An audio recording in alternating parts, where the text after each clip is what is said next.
자, 여러분, 안녕하세요. 오늘 하루도 시장 모니터 보시느라 정말 고생 많으셨습니다. 글로벌 실물 경제와 자본 시장의 최전선에서 20년을 구른 전략가 겸 여러분과 똑같이 매일 장과 씨름하는 개인 투자자로서 오늘 아주 중요한 심층 해설을 하나 해볼까 합니다. 솔직히 말씀드리면 지금 우리 포트폴리오의 운명을 가를 그야말로 진검승부가 펼쳐지는 2026년 5월 시장 한가운데 서 있거든요. 단순히 장이 좋다 나쁘다의 문제가 아닙니다. 지금 시장은 완전히 새로운 체제, 이른바 새로운 레짐으로 진입했습니다.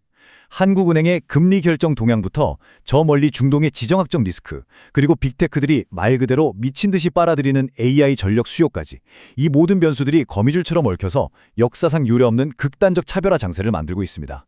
오늘 이 복잡한 퍼즐들을 제20년 짬바이브를 털어서 하나하나 시원하게 맞춰드릴 테니까요. 끝까지 집중해 주시기 바랍니다. 바로 들어가 보죠. 본격적인 해설에 앞서서 이거 하나는 확실히 하고 가야겠죠. 이 바닥 철칙이니까요. 본 영상은 특정 종목에 대한 투자 권유가 아니며 모든 투자 결정과 책임은 투자자 본인에게 있습니다. 과거 실적은 미래 수익을 보장하지 않습니다. 저는 항상 말씀드리지만 여러분 입에 당장 달콤한 생선 한 마리 물려드리는 게 목표가 아닙니다. 이 피도 눈물도 없는 거친 시장 바다에서 여러분 스스로 타이밍을 재고 그물을 던지고 살아남는 법을 가르쳐드리고 싶거든요. 이 자기 책임의 원칙이야말로 냉혹한 시장에서 우리 계좌를 지키는 가장 첫 번째 무기라는 거 가슴에 꽉 새기고 다음으로 넘어가 보겠습니다. 자, 바로 질문 하나 던져보겠습니다. 여러분, 오늘 아침에 HTS 켜보시고 느낌이 어떠셨나요? 미국 나스닥 지수가 무려 25,000선을 박살내고 사상 최고치로 날아갔습니다. 그런데 그 와중에 다우존스 산업평균 지수는 어떻게 됐죠? 네, 오히려 뚝 떨어졌습니다. 이게 뭘 의미할까요? 그냥 장이 좋아서 다 같이 손잡고 올라가는 대세 상승장? 절대 아니죠. 지금은 철저하게 될 놈만 미친 듯이 가고 안 될 놈은 철저히 소외되는 시장입니다.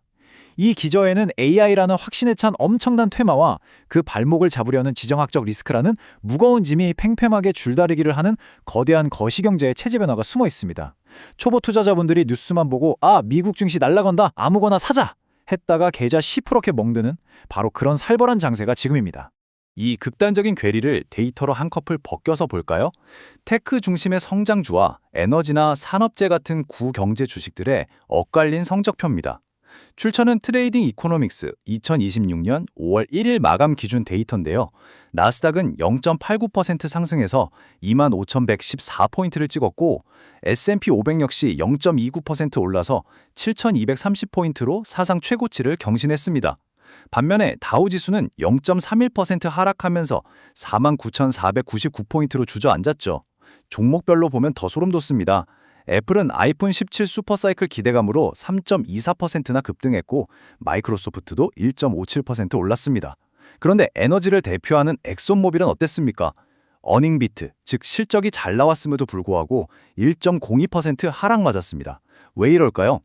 AI가 만들어내는 폭발적인 현금 흐름이 시장 멱살을 잡고 하드캐리하는 동안 구경제 산업재들은 글로벌 공급망 재편이라는 지정학적 비용을 온몸으로 두드려 맞고 있기 때문입니다. 그놈의 지정학적 비용이 도대체 어떻게 돌아가고 있는지 우리가 탑다운 방식으로 거시경제 타임라인을 한번 쫙 훑어보겠습니다. 올해 2월 기억하시죠? 호르무즈 해협이 봉쇄되면서 글로벌 물류가 완전히 마비가 됐습니다. 그러다가 4월부터 슬슬 휴전 힌트가 나오기 시작하더니 드디어 5월 1일 이란이 새로운 협상안을 던지면서 국제유가, 즉 WTI가 배럴당 101.84달러로 단숨에 3.2%나 급락해버렸습니다. 출처는 브리핑닷컴 5월 1일 데이터고요. 물론 프레드 3년 평균 유가를 기준으로 보면 여전히 꽤 높은 수준입니다만 단기적으로 시장을 짓누르던 인플레이션 공포의 뇌관 하나를 시원하게 뽑아버린 셈이죠. 재미있는 건 이 유가 하락이 아까 말씀드린 엑손이나 쉐보론 같은 에너지 기업들 순이익은 깎아먹었지만 동시에 금리나 기대감에 불을 지피면서 테크주들을 저 하늘 위로 쏘아올린 일등 공신이 됐다는 겁니다. 거시경제라는 건 이렇게 모든 게 거대한 톱니바퀴처럼 물려 돌아가는 법이죠. 자, 그런데 산 넘어 산이라고 여기서 갑자기 또 다른 폭탄이 툭 떨어집니다. 바로 트럼프 대통령의 관세전쟁 기습 발표죠. 유럽산 자동차에 무려 25%의 관세를 때리겠다고 나섰습니다. 겉으로는 무역협정 위반이라는 명분을 내세웠지만 시장에 있는 선수들은 다 압니다. 이건 이란 제재에 적극적으로 동참하지 않은 유럽 군기잡기용 철저한 지정학적 압박카드라는 걸요. 여기서 잠깐, 우리는 이런 뉴스를 볼 때 팝콘 먹으면서 남의 집 불구경하듯 보면 안 됩니다. 당장 여러분 스마트폰 켜서 계좌에 있는 한국 자동차 주식들을 보셔야죠. 이 상황이 현대차나 기아한테 호재일까요, 악재일까요? 단기적으로야 유럽 경쟁사들이 얻어맞으니까 반사이익으로 주초에 반짝 오를 수 있습니다. 하지만 20년차 베테랑 시각으로 볼 때 중장기적으로 글로벌 공급망 자체가 뒤흔들리고 그 다음 타겟이 한국이나 일본이 될 수 있다는 그 거시적 코리 위험을 무조건 함께 계산에 넣어야 합니다. 그래서 저 같은 전략가들이 잔이 끝난 새벽마다 가장 집착하고 파고드는 도구가 하나 있습니다. 바로 SCM 매핑, 즉 공급망 지도 그리기입니다. 개념이 좀 생소하실 텐데 아주 쉽게 화이트보드에 그림 그린다고 상상해 보세요. 자본, 기술, 핵심 자원이 도대체 어디서 출발해서 누구의 주머니를 거쳐 최종 소비처로 들어가는지 그 경로를 선으로 쫙 이어보는 겁니다. 이 짓을 왜 하느냐? 경쟁자들이 감히 넘볼 수 없는 철옹성, 이른바 경제적 해자를 가진 진짜 배기 기업을 찾아내기 위해서입니다. 당장 이번 주에 무슨 일이 있었죠? 미 국방부 펜타곤이 군사기밀 네트워크에 AI를 깐다고 엔비디아, 마이크로소프트, 아마존이랑 전략적 계약을 맺었습니다. 이 세 기업의 SCM을 머릿속으로 그려보세요. 이건 단순한 칩 납품이나 클라우드 대여가 아닙니다. 국가 안보라는 전 세계에서 가장 돈 많고 확실한 고객과 혈맹을 맺은 거예요. 절대 침범할 수 없는 엄청난 해자를 판 거죠. 여러분 포트폴리오의 중심에는 바로 이런 기업들이 박혀 있어야 폭락장이 와도 버틸 수 있는 겁니다. 이런 튼튼한 공급망 뼈대를 가진 기업과 그렇지 못한 기업의 차이는 실적 발표 시즌이 되면 아주 잔인할 정도로 극명하게 드러납니다. 시장은 피도 눈물도 없습니다. 오직 숫자로만 대화하죠. 보세요. 기업용 소프트웨어 회사 아틀라시아는 클라우드 전환 완벽하게 해내고 AI 연계까지 증명하면서 하루 만에 주가가 29.6%나 수직 상승했습니다. 반면에 로블록스는 어떻나요?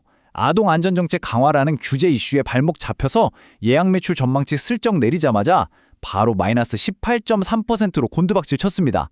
더 스트리트 5월 1일 보도 기준입니다. 여러분 이제 단순히 비전이나 뜬구름 잡는 꿈만으로 주가를 부양하는 시대는 끝났습니다. 탄탄한 비즈니스 모델로 실제 내 통장에 꽂히는 진짜 돈, 즉 잉여 현금 흐름을 콸콸 뽑아내는 기업한테는 막대한 프리미엄을 주고 규제나 비용 때문에 삐끗하는 기업은 가차없이 내다버리는 게 지금 시장의 쌩얼입니다.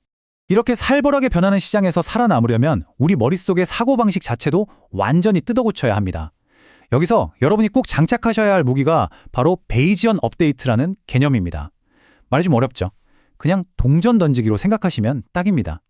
처음엔 앞면 나올 확률을 50%라고 생각했어요. 근데 던지다 보니까 이상하게 계속 앞면만 나옵니다. 이때 아니야 원래 확률은 50%니까 언젠간 뒷면이 나오겠지 하고 끝까지 고집부려야 할까요? 절대 아니죠. 새로운 팩트가 등장하면 나의 기존 가설과 확률을 빠르고 기계적으로 싹 갈아엎어 버려야 합니다.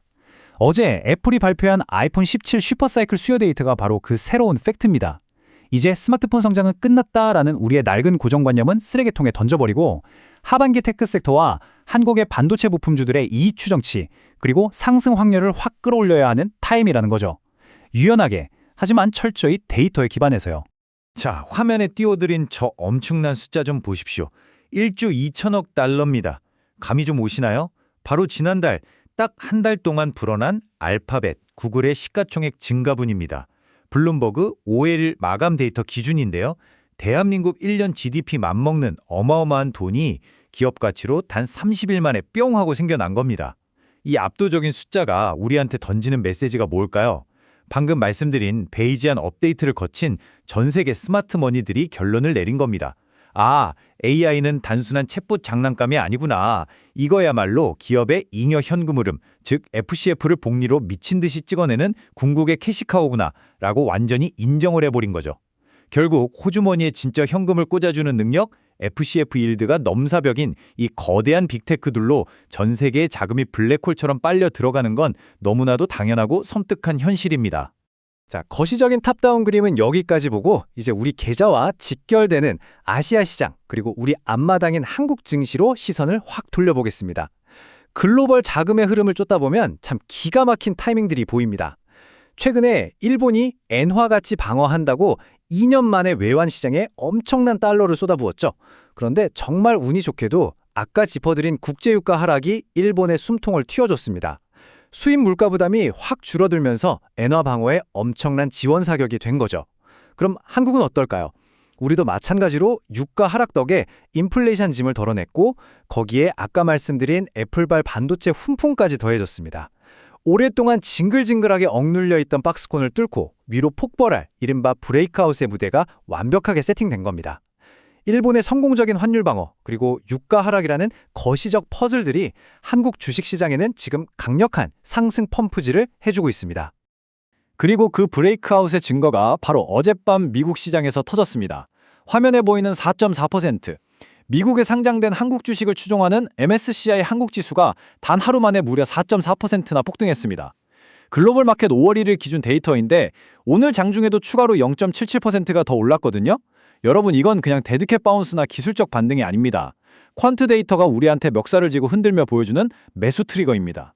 3년 동안 박스권에서 꾹꾹 눌려있던 에너지가 드디어 뚜껑을 열고 터져나오는 거예요. 이건 글로벌 펀드 매니저들의 시스템과 외국인들의 알고리즘이 한국의 AI 관련 반도체 그리고 핵심 수출주들 당장 싹 쓸어 담아 라고 명령어를 입력했다는 빼박 증거입니다. 다음 주 월요일 우리 장 열리면 머리 긁적이면서 고민할 틈이 없습니다. 미리 짜둔 시나리오대로 과감하게 방아쇠를 당길 준비가 되어 있어야 합니다. 자, 그래서 다음 주 어떻게 대응할 거냐? 20년차 짬바를 담아서 퀀트 데이터 기반의 3가지 확률적 시나리오를 세워봤습니다. 첫째, 강세장, 즉 불시나리오입니다. 확률은 60%로 가장 높게 봅니다. 애플 훈풍과 유가 하락이 시너지를 내면서 그동안 빅테크만 올랐던 AI 랠리가 한국의 반도체 부품, 원전, 차세대 전력기기 같은 주변 인프라로 확산되는 아주 예쁜 그림입니다. 둘째, 베이스 시나리오, 확률은 30%입니다. 지수 자체는 박스권에서 지루하게 움직이는데 테크주랑 가치주 사이에서 돈이 핑퐁 치듯 미친 듯이 도는 섹터 순환매 장세죠. 이럴 땐 불기둥 솟을 때 추격 몰수하면 바로 물립니다. 길목을 지키고 기다려야죠. 마지막 셋째, 배열 시나리오, 10%의 최악의 경우입니다. 트럼프의 관세 폭탄이 전면적인 무역 전쟁으로 번지고 잡혀가던 인플레이션이 다시 미쳐 날뛰는 거죠. 여러분, 우리는 항상 60%라는 높은 확률에 베팅해야 하지만 단 10%의 꼬리 위험이 터졌을 때 계좌가 녹아내리지 않도록 구명조끼는 반드시 입고 있어야 합니다. 그럼 가장 중요한 액션 플랜, 당장 내 계좌 비중을 어떻게 세팅해야 할지 구체적인 숫자로 박아서 말씀드릴게요. 저도 이번 주에 이 기준대로 제 실제 포트폴리오를 싹 리밸런싱했습니다. 첫째, 여러분 계좌의 중심을 잡아줄 핵심 AI와 퀄리티 테크 주식 비중은 최소 30%꽉 채워서 가져가십시오. 장 좀 흔들린다고 털리면 나중에 피눈물 흘리면서 2배 비싸게 다시 사야 합니다. 둘째, 중동 이슈로 들고 계시던 에너지나 방어주들은 유가 하락기인 지금 기술적 반등이 나올 때마다 비중을 기계적으로 줄이셔야 합니다. 셋째, 관세 맞고 출렁이는 우리 자동차 주식들, 공포에 질려서 시장가로 던지지 마시고요. 이게 진짜 회사가 망가지는 건지 단순한 심리적 악재인지 냉정하게 판단하시고 오히려 분할 매수 타점을 노리셔야 합니다. 마지막 넷째, 이게 오늘 해설의 핵심인데요. 포트폴리오 전체의 리스크, 즉 VAR 기준 스탑로스를 마이너스 5%로 아주 칼같이 세팅하십시오. 아, 기다리면 오르겠지 하는 기도는 절이나 교회 가서 하시는 겁니다. 리스크 대비 기대 수익 비율을 최소 1대 2.5 이상으로 맞추는 훈련, 이것만이 우리 같은 개인 투자자가 피 터지는 시장에서 기관을 이길 수 있는 유일한 생존 법칙입니다. 자, 오늘 심층 해설 마무리하면서 제가 지난 20년간 수백 번의 깡통과 대세 상승장을 겪으면서 뼈에 새긴 문장 하나 띄워드립니다. 시장은 예측의 영역이 아니라 대응과 생존의 무대입니다. 우리가 밤새워 퀀트 모드를 돌리고 SM 지도를 아무리 완벽하게 그려놔도 시장은 비웃기라도 하듯 항상 뒤통수를 치는 블랙스완을 던집니다. 여기서 진짜 고수와 하수의 차이가 뭔지 아세요? 내 예측이 맞았을 때 수익 인증하며 환호하는 게 아니라 내 생각이 틀렸다는 새로운 데이터가 나왔을 때 얼마나 빠르고 차갑게 손절을 치고 방향을 전환해서 내 계좌를 지켜내느냐, 바로 거기에 달렸습니다. 이번 주말 푹 쉬시면서 오늘 배운 베이지안 업데이트를 여러분 종목에 한 번씩 적용해보세요. 과연 내 포트폴리오는 이 새로운 레짐의 파도를 탈 준비가 되었는지 말이죠. 방송 들으시면서 궁금했던 점이나 여러분만의 뷰가 있다면 주저하지 마시고 아래 댓글로 남겨주십시오. 다음 시간에는 여러분의 그 댓글들을 안주 삼아서 훨씬 더 날카롭고 깊이 있는 실전 전략으로 돌아오겠습니다. 지금까지 험난한 자본시장에서 여러분과 함께 등대지기 역할을 해온 베테랑이었습니다. 감사합니다.